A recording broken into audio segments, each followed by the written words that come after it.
할렐루야, 오늘도 진리의 말씀과 그리스도의 사랑으로 충만해지시길 축복합니다. 고린도전서 11장 3절부터 16절까지의 본문으로 하나님의 말씀을 전하겠습니다. 6절만 읽겠습니다. 만일 여자가 머리를 가리지 않거든 깎을 것이요. 만일 깎거나 미는 것이 여자에게 부끄러움이 되거든 가릴지니라. 아멘. 오늘 본문을 보면서 여성들은 불만을 품을 수 있습니다. 여성에게 과도한 규제를 가한다고 생각할 수 있습니다. 오늘날의 관점에서 봤을 때 머리는 취향의 차원인데 머리를 내 마음대로 하지 못하게 만드니 너무 심한 규정이라고 여길 수 있습니다. 게다가 머리는 비본질적인 요소입니다. 본질적인 요소인 신앙만 온전하다면 머리는 어떻게 하든지 문제가 되지 않아야 합니다. 하지만 바울은 여성의 머리에 관해서 상당히 완고한 입장을 취합니다. 5절, 6절, 13절. 여자가 머리를 가리지 않으면 안 된다고 분명한 기준을 제시합니다.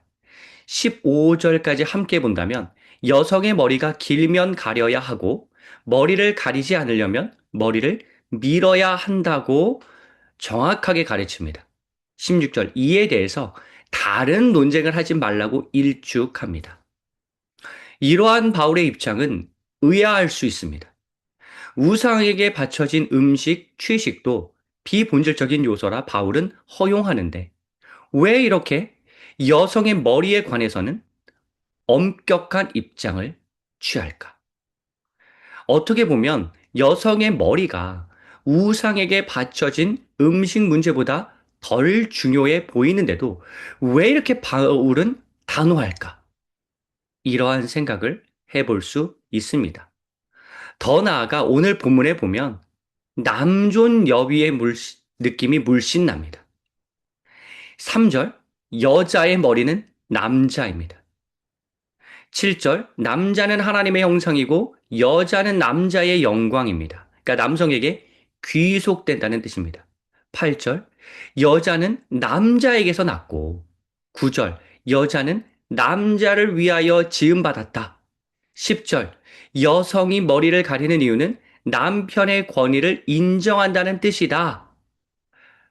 이 구절만 놓고 본다면 완전히 남성 중심적인 해석처럼 여겨집니다. 왜 이렇게 여성을 천시하는 듯하게 말을 하고 여성의 머리 취향도 존중해주지 않는 것일까요?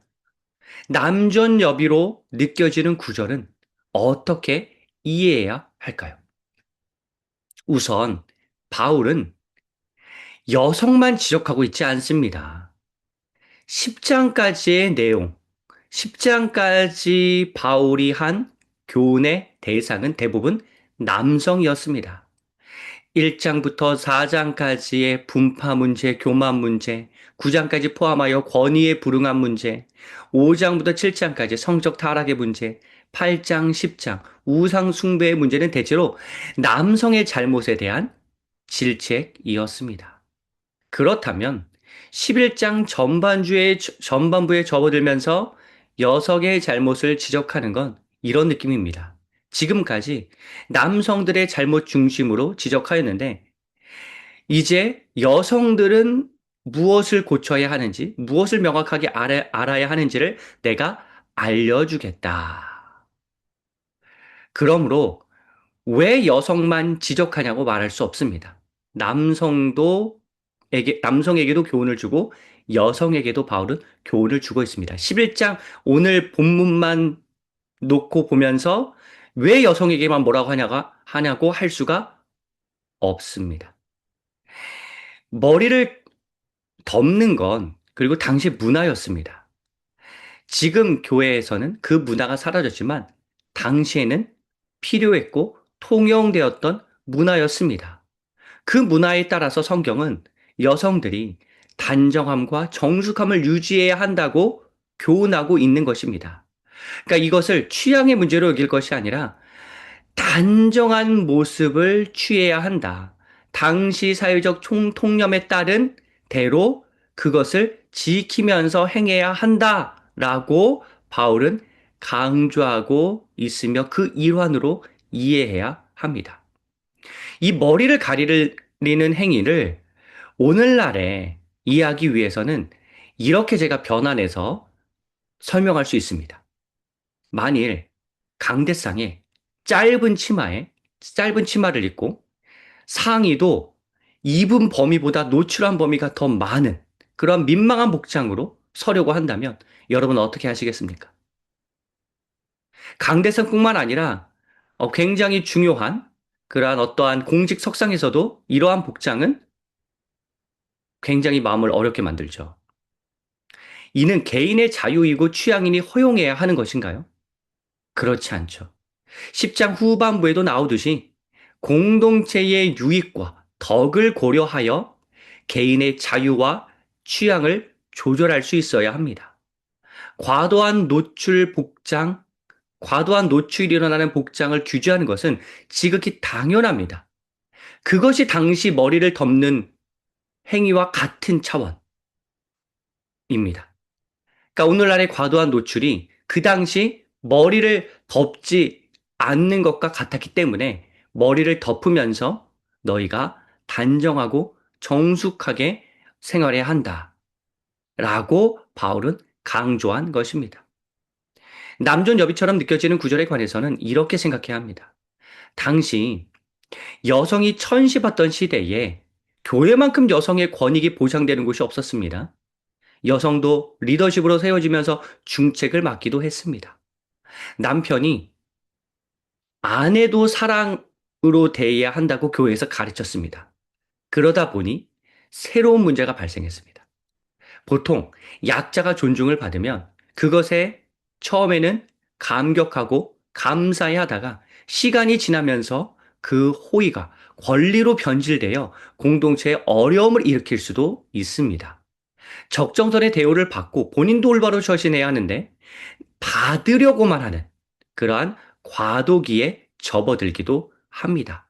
지금 고린도 교회에 그러한 문제가 있었던 것입니다. 실제로 성경에 보면 여성이 갈등을 일으키고 거짓 선지자를 여성들이 따라가는 문제를 일으키는 이 일을 언급합니다.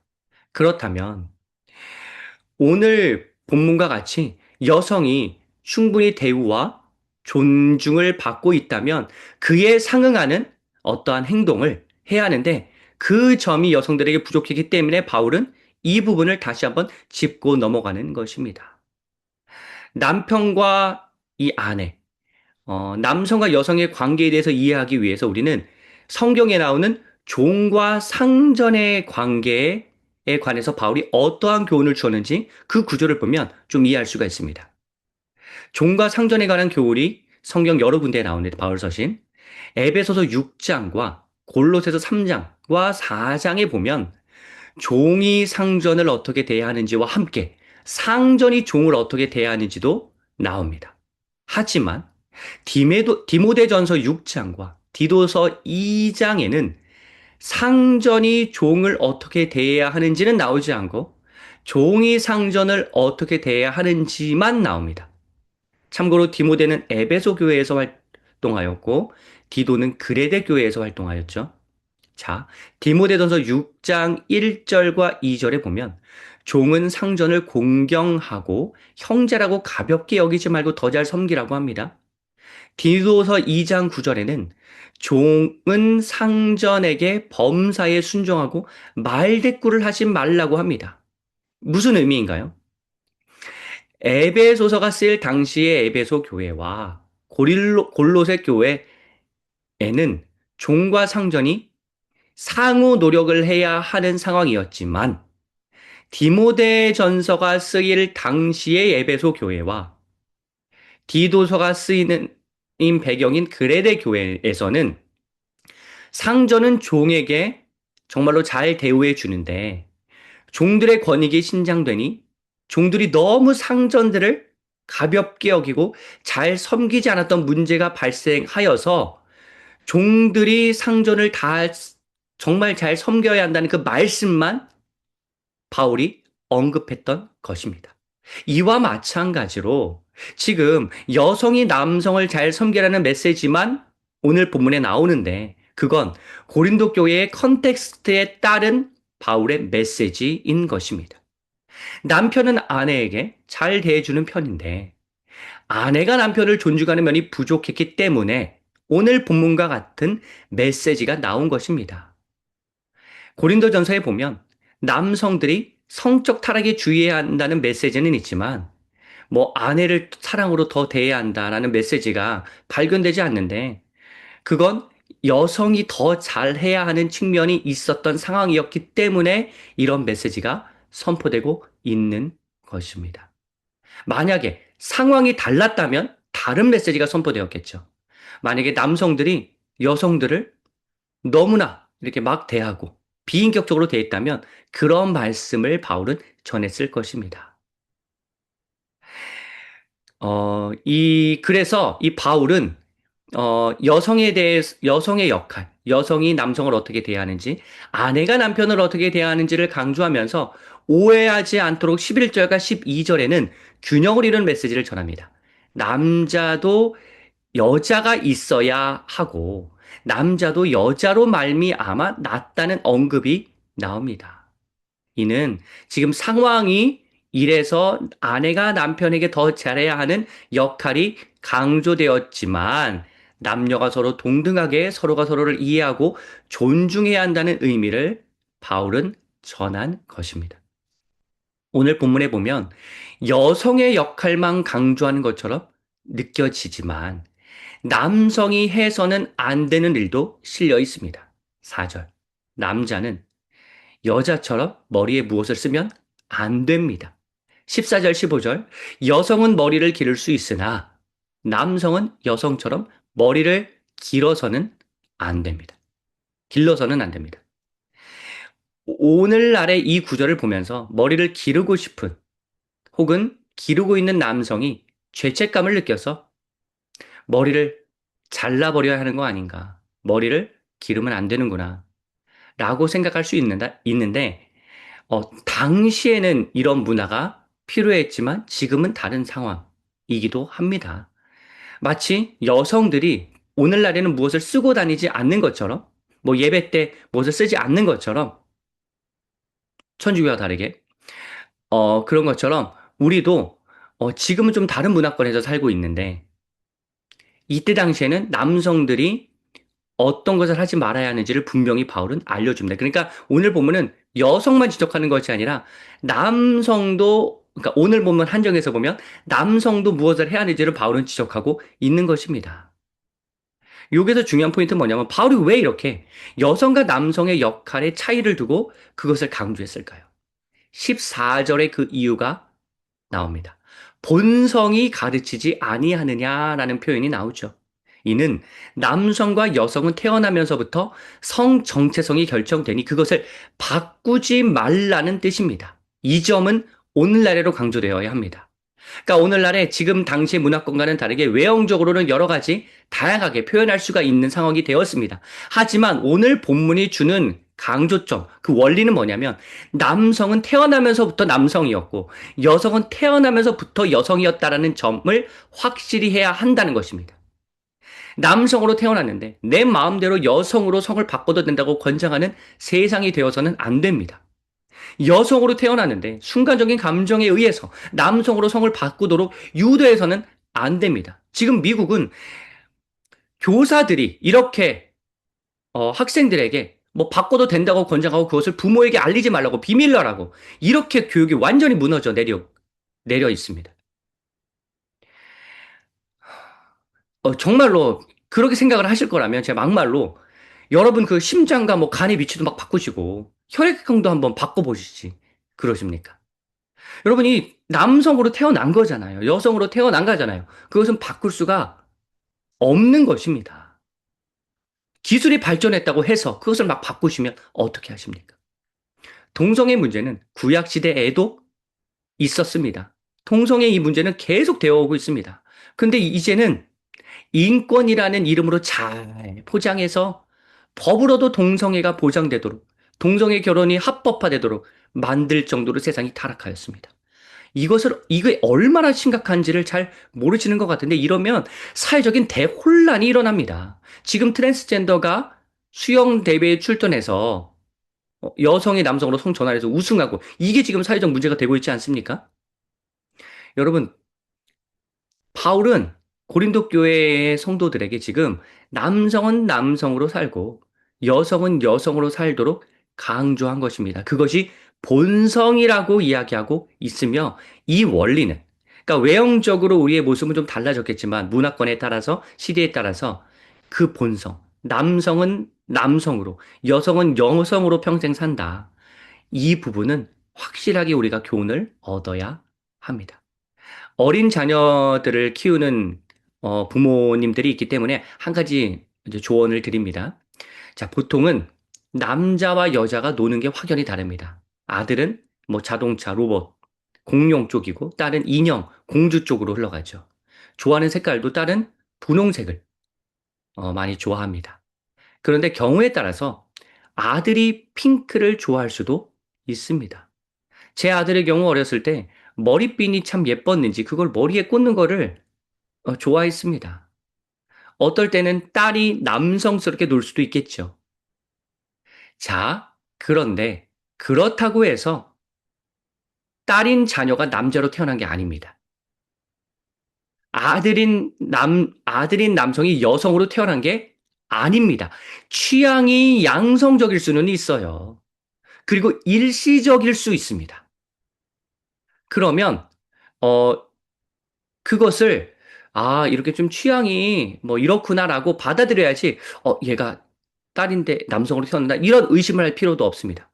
그리고 이 동성에 대해서 되게 아주 확실한 관점을 가진 분은 이게 여성들이 하는 놀이를 아들이 못하도록 하거나 어,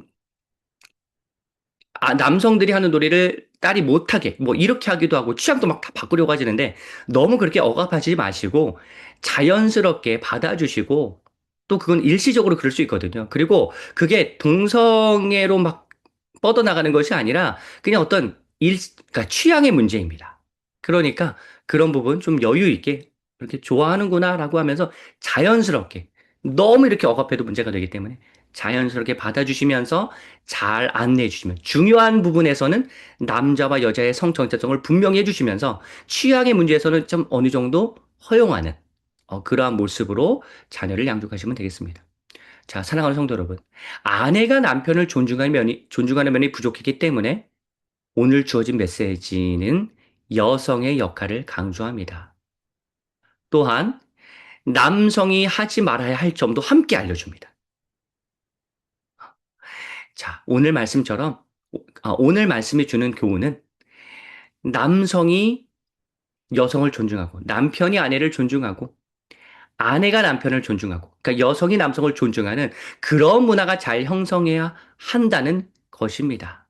아울러 남성이나 여성이나 모두 언제나 단정한 모습으로 살아가야 하며, 그렇게 공동체 안에 깨끗하고 아름답고 거룩하고 남자 여자가 편가르기 하는 것이 아니라 서로 존중하는 분위기가 형성될 수 있도록 그렇게 공동체를 사랑으로 이끌어라라고 하는 그러한 교훈을 주고 있다는 사실을 기억하시고 우리 가정에 무엇이 부족한지, 우리 공동체에 무엇이 부족한지를 한번 생각해 보시기를 권합니다. 여성이 남성을 너무 막대했다면 그 부분을, 남성이 여성을 막대했다면 그 부분을 오늘 말씀이 주는 교훈에 따라서 고치시고 정말로 사랑이 넘치는 공동체를 만들어 가시기를 하나님께서는 원하십니다.